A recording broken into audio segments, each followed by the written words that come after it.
छात्रों, हम आपके लिए आईएएस प्रीलिम्स एग्जाम की क्लास लेकर आए हैं और ये 31वीं क्लास है सामान्य अध्ययन से मध्यकालीन भारत, विदेशी आक्रमण एवं दिल्ली सल्तनत। देखिए, पहला प्रश्न आपके सामने है। राजा को अपनी प्रजा से मुक्ति मिली। राजा को अपनी प्रजा से मुक्ति मिली और प्रजा को अपने राजा से। किसके निधन पर बदायूं ने इस प्रकार टिप्पणी की थी? बलबन, अलाउद्दीन खिलजी, मोहम्मद बिन तुगलक, फिरोज शाह तुगलक। देखिए, सन 1351 ईस्वी में मोहम्मद बिन तुगलक की मृत्यु पर टिप्पणी करते हुए इतिहासकार बदायूं ने कहा था कि राजा को अपनी प्रजा से मुक्ति मिली और प्रजा को अपने राजा से।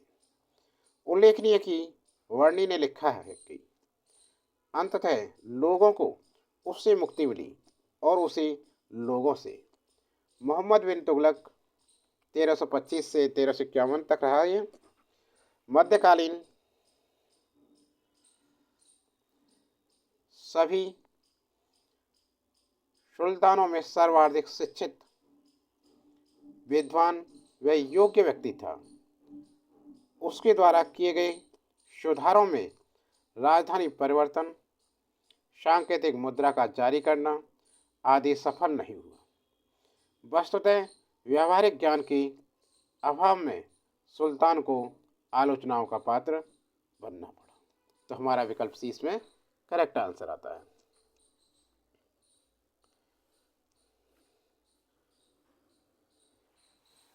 अगला प्रश्न है, निम्नलिखित युग्मों में से कौन सा सही युग्म सुमेलित है? दीवाने बंदगाह फिरोज शाह तुगलक, दीवाने मुस्तखराज बलबन, दीवाने कोही अलाउद्दीन खिलजी, दीवाने अर्ज मोहम्मद बिन तुगलक। तो इसमें पहले वाला सुमेलित है। देखिए, दीवान ए बंदगाह फिरोज शाह तुगलक द्वारा स्थापित दास विभाग था। ये क्या था? दास विभाग, जो फिरोज शाह तुगलक ने स्थापित किया था। इस विभाग का कार्य दासों को विभिन्न व्यवसायों में प्रशिक्षित कर उन्हें शाही कारखानों तथा अन्य स्थानों पर सेवा में लगाना था। क्योंकि दीवाने मुस्तखराज, यह जो दीवाने मुस्तखराज विभाग की स्थापना अलाउद्दीन खिलजी ने की थी। किसने? अलाउद्दीन खिलजी ने। अलाउद्दीन खिलजी ने इसकी स्थापना की थी। इसका कार्य अतिरिक्त मात्रा में वसूल किए गए कर का हिसाब रखना होता था। और दीवाने कोही की स्थापना मोहम्मद बिन तुगलक द्वारा कृषि विकास एवं मालगुजारी व्यवस्था के जांच हेतु की गई थी। किसने की थी इसे? बलबन ने। तो ये यहाँ पहुँच गया। दीवाने अर्ज विभाग की स्थापना बलबन ने की थी। दीवान ए अर्ज की इसकी की थी दीवान ए अर्ज की। ठीक है, दीवान ए अर्ज विभाग की स्थापना बलबन ने की थी। इसका प्रमुख कार्य सैनिकों की भर्ती करना, सैनिकों एवं घोड़ों का हुलिया रखना एवं सैन्य निरीक्षण करना। और दीवाने कोही की मोहम्मद बिन तुगलक ने। अब ठीक है, तो हमारा युग्म तो इसमें आंसर ये है, दीवाने बंदगाह। अगला प्रश्न, सुल्तान कुतुबुद्दीन ऐबक की मृत्यु कैसे हुई? उनके एक महत्वाकांक्षी कुलीन व्यक्ति ने कपट से छुरा मारकर उनकी हत्या कर दी। बी, पंजाब पर अधिकार जमाने के लिए गजनी के शासक तजाबुद्दीन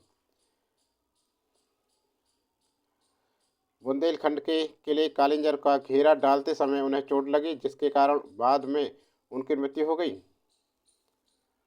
चौगान कीड़ा के दौरान अश्व से गिरने के पश्चात उनकी मृत्यु हो गई। कौन सा ठीक है?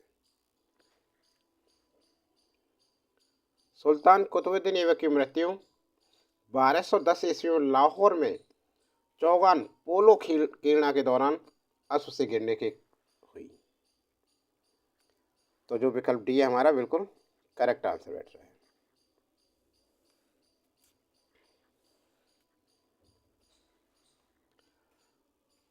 लाहौर में उनके सबको दफनाया गया। लाहौर में इनके सबको दफनाया गया। गुलाम वंश की स्थापना 1206 ईस्वी में कुतुबुद्दीन ऐबक ने की थी। ये भी क्वेश्चन आ जाता है, गुलाम वंश की स्थापना किसने की? कुतुबुद्दीन ऐबक ने। वह मोहम्मद गौरी का गुलाम था। ठीक है, अगला प्रश्न।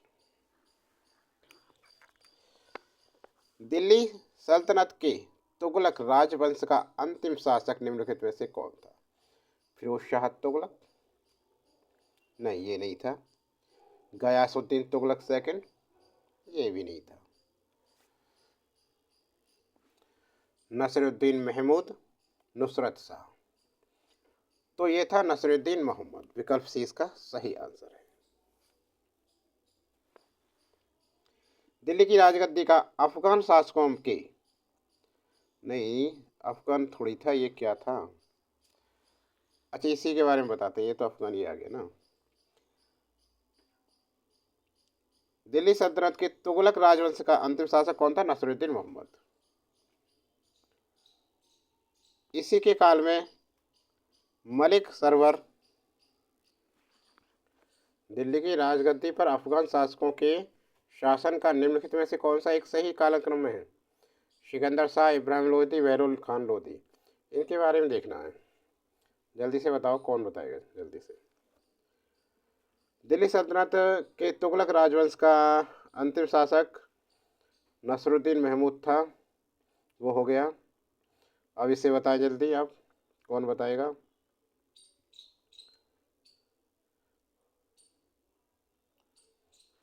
अच्छा, उसी के बारे में देखना चाहते हैं। ठीक है, तो इसमें ये जो रखा गयासुद्दीन, ये कह रहा है दिल्ली सल्तनत के तुगलक राजवंश का अंतिम शासक। ये भी ध्यान रखें, गयासुद्दीन तुगलक ये तो है सेकंड, लेकिन तुगलक वंश की स्थापना गयासुद्दीन तुगलक ने की थी।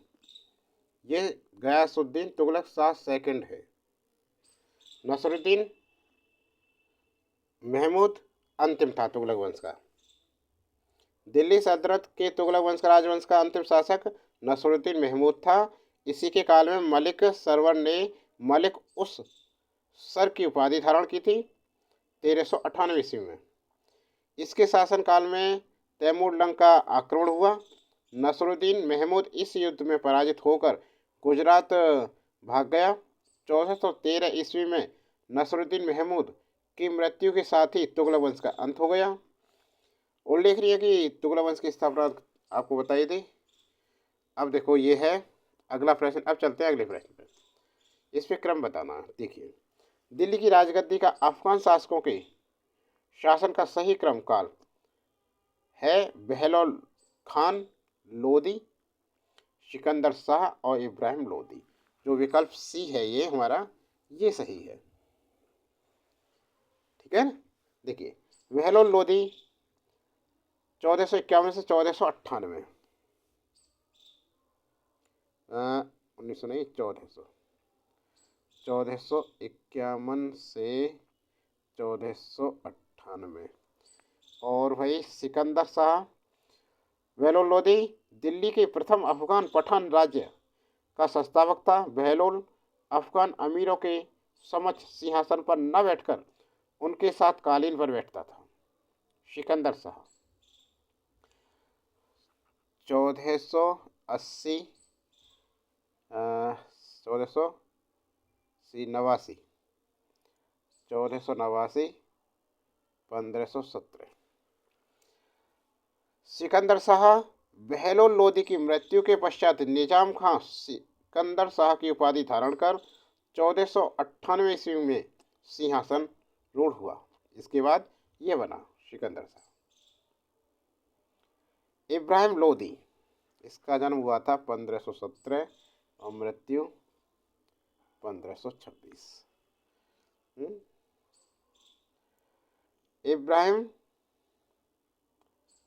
लोदी 1517 से 1526 ईस्वी ने इब्राहिम शाह की उपाधि धारण कर 1517 में शासन पर बैठा था ये। सिंहासन हुआ। लोधी वंश के इस 3 शासकों ने 75 वर्ष तक शासन किया। इन तीनों ने 75 साल तक शासन किया। 1498 में इसकी मृत्यु हो गई। 1498 से ये बना, 1517 तक रहा, 1517 से 1526 तक ये रहा। ठीक है। अगला प्रश्न, निम्नलिखित कथनों पर विचार कीजिए। दिल्ली सल्तनत के राजस्व प्रशासन में राजस्व वसूली के प्रभारी को आमिल कहा जाता था। दिल्ली के सुल्तानों की एकता प्रणाली एक प्राचीन देशी संस्था थी। मीर बख्शी का पद दिल्ली के खिलजी सुल्तानों के शासनकाल में अस्तित्व में आया। कौन सा कथन सही है ये देखना है। देखिए, दिल्ली सल्तनत में राजस्व प्रशासन के अंतर्गत राजस्व वसूली के प्रभारी को आमिल या अमलगोजार कहा जाता था। आमिल शब्द का अर्थ है ग्रामों में भूमि की वसूली अधिकारी। इसे आय व्यय का लेखा जोखा तैयार करके दरबार में उपस्थित होना पड़ता था। ठीक है ना। तो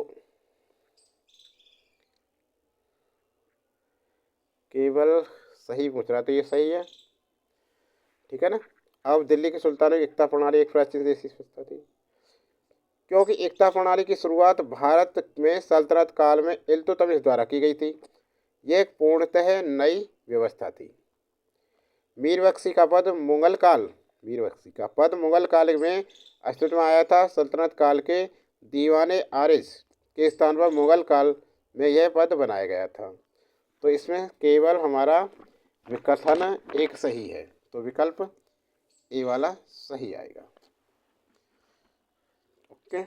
अगला प्रश्न देखो। अगला प्रश्न है,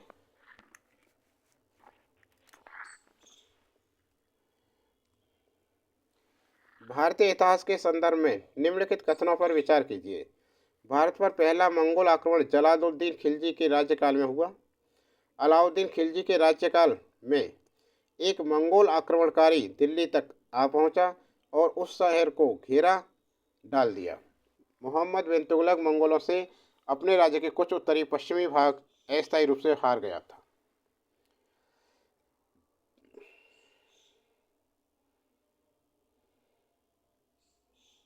देखिए, जो कथन दे रखे हैं इसमें से सिर्फ अलाउद्दीन खिलजी के राज्यकाल में एक मंगोल आक्रमणकारी दिल्ली तक आ पहुंचा और उस शहर पर घेरा डाल दिया था, दूसरा वाला सही है इसमें।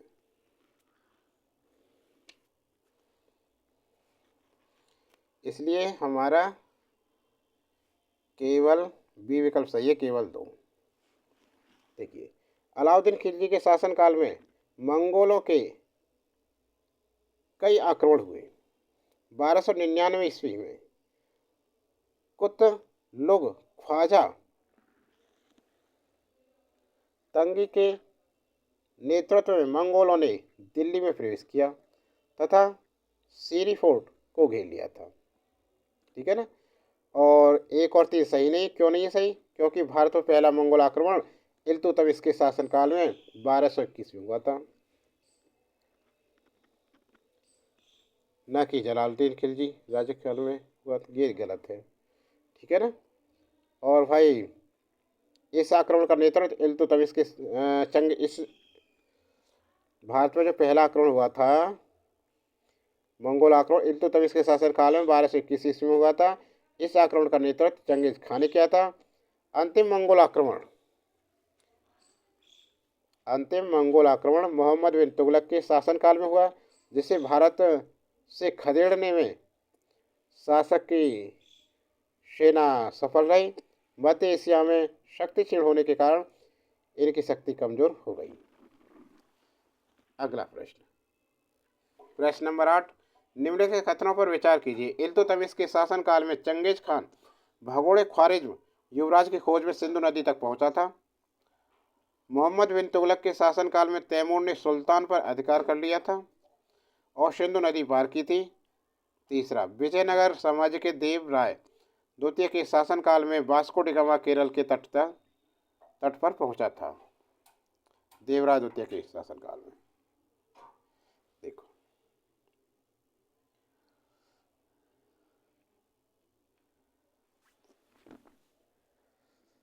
कौन सा कथन सही है ये पूछ रहा है इसमें।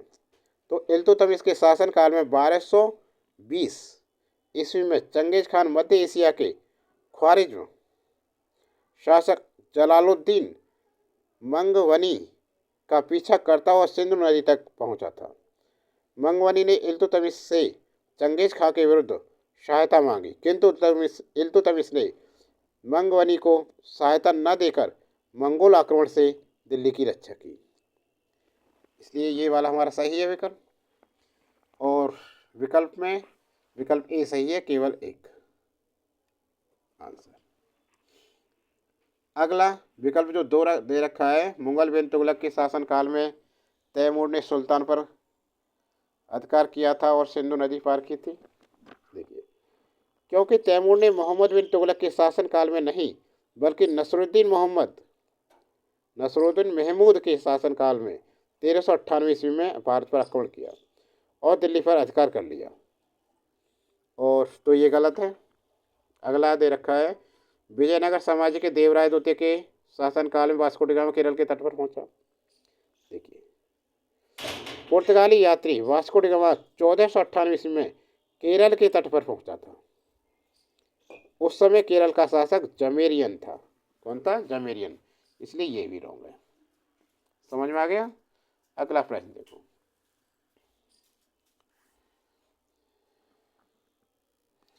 अगला प्रश्न, मध्यकालीन भारत के संदर्भ में निम्नलिखित में से कौन सा आकार की दृष्टि से आरोही क्रम में सही अनुक्रम है? परगना, सरकार, सूबा। अच्छा, ये पूछ रहा है इसमें। देखिए, मध्यकालीन भारत के संदर्भ में आकार की दृष्टि में आरोही क्रम में अनुक्रम परगना, सरकार, सूबा है। तो विकल्प इसमें करेक्ट आंसर हो जाता है। मध्यकालीन भारत में सूबा प्रांतों को कहा जाता था जिसका प्रमुख सूबेदार होता था। यह प्रांत या सूबों के सम्राट का प्रतिनिधित्व था। यह प्रांत या सूबों में सम्राट का प्रतिनिधि होता था। सूबों को कई सरकारों अथवा जिलों में विभाजित किया जाता था। प्रत्येक सरकार जिलों के प्रमुख अधिकारी फौजदार, अमलगुजार, काजी, कोतवाल आदि होते थे। प्रत्येक सरकार में कई परगने होते थे। इसके प्रमुख अधिकारी सिकदार, फौजदार, कानूनगो और कारकुन होते थे। परगन कई ग्रामों से मिलकर बने होते थे। ठीक है ना, ये था नियम। अगला प्रश्न, 10वां प्रश्न देखिए, चंगेज खां के अधीन मंगोलों ने भारत पर आक्रमण किया था। बलबन के शासनकाल में, फिरोज तुगलक के शासनकाल में, इल्तुतमिश के शासनकाल में या मोहम्मद बिन तुगलक के शासनकाल में? कौन सा आंसर है? जल्दी से बताओ इसका।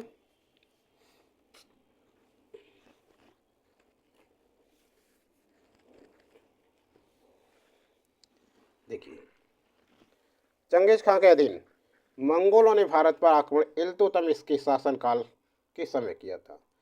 चंगेज खां के अधीन मंगोलों ने गुलाम वंश के शासक इल्तुतमिश के शासनकाल में वर्ष 1221 में भारत पर आक्रमण किया था। मंगोल सेना नायक चंगेज खां ने पर्सिया के शासक जलालुद्दीन मुहम्मद ख्वारिज शाह का संपूर्ण राज्य नष्ट कर दिया। ख्वारिज्म शाह का पुत्र जलालुद्दीन मंगवर्नी भागकर भारत के सीमा में आया। चंगेज खां ने उसका पीछा किया, सिंधु नदी के तट पर तक किया। इल्तुतमिश ने मंगवर्नी को शरण देने से मना किया, जिसके बाद आगे चंगेज खां का आक्रमण रुक गया। तो इसमें कौन सा आंसर हुआ? विकल्प सी, इल्तुतमिश के शासनकाल में। अगला प्रश्न, प्रश्न नंबर 11, मध्यकालीन भारतीय राजाओं के संदर्भ में निम्नलिखित में से कौन सा कथन सही है? अलाउद्दीन खिलजी ने पहले एक अलग ऑरेंज विभाग स्थापित किया? नहीं, ये नहीं है। बलबन ने अपनी सेना के घोड़ों को दागने की पद्धति शुरू की? नहीं, ये भी नहीं है। मोहम्मद बिन तुगलक के बाद दिल्ली की गद्दी पर उसके चाचा बैठे? ये भी सही नहीं है। फिरोज तुगलक ने गुलामों को एक अलग विभाग ये बिल्कुल सही है, बिल्कुल सही आंसर है ये इसका।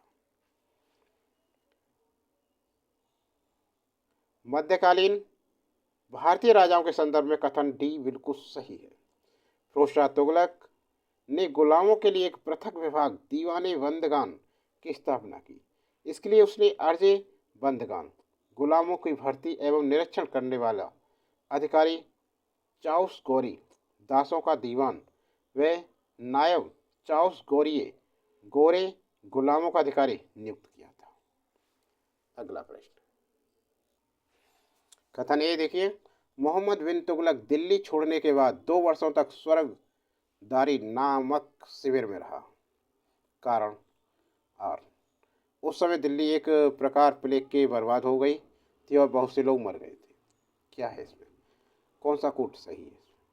देखिए, इसमें ए और बी दोनों सही है, कथन भी सही है और कारण भी सही है। इसका सही व्याख्या आ रही की मोहम्मद बिन तुगलक वर्ष 1339 से वर्ष 1341 तक कन्नौज के निकट स्वर्गद्वारी में रहा था। यह एक अस्थायी कैंप था।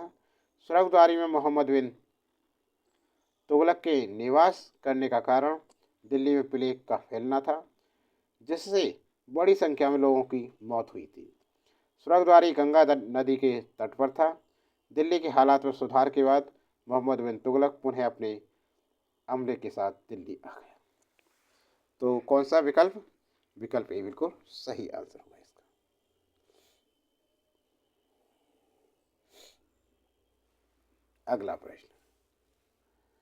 अगला प्रश्न है, इतिहासकार वर्णी ने दिल्ली के सुल्तानों के अधीन भारत के शासन को वास्तव में इस्लामी नहीं माना, क्यों नहीं माना? देखिए, अधिकतर आबादी इस्लाम का अनुसरण नहीं करती थी। नहीं, ये नहीं। मुस्लिम धर्मत्व की उपेक्षा की जाती थी। नहीं, ये भी नहीं। गैर मुसलमानों को धार्मिक स्वतंत्रता दे दी गई थी। ये भी नहीं। सुल्तान ने मुस्लिम कानून के साथ साथ अपने स्वयं के भी नियम बना दिए थे। इतिहासकार वर्णी ने दिल्ली के अधीन भारत के शासक को वास्तव में इस्लामी नहीं माना, क्योंकि सुल्तान ने मुस्लिम कानून के साथ साथ अपने स्वयं के भी नियम बना लिए थे। जलालुद्दीन वर्णी ने अपनी रचना तारीख फिरोज शाही और फतवाए जहांदारी में सल्तनत काल के प्रशासन का विवरण दिया है। उनके अनुसार सुल्तान शरीयत के अंतर्गत शासन करते थे, परंतु आवश्यकता अनुसार स्वयं कानून बनाने के लिए भी स्वतंत्र थे, जिसे जवाबियत राज्य का कानून कहा जाता था। ठीक है, तो छात्रों ये क्लास कैसी लगी? क्लास अच्छी लगी तो लाइक कीजिए और ज़्यादा से ज़्यादा शेयर कीजिए। चैनल पर नए हैं और अभी तक चैनल को सब्सक्राइब नहीं किया तो चैनल को सब्सक्राइब जरूर करें। आज के लिए इतना ही।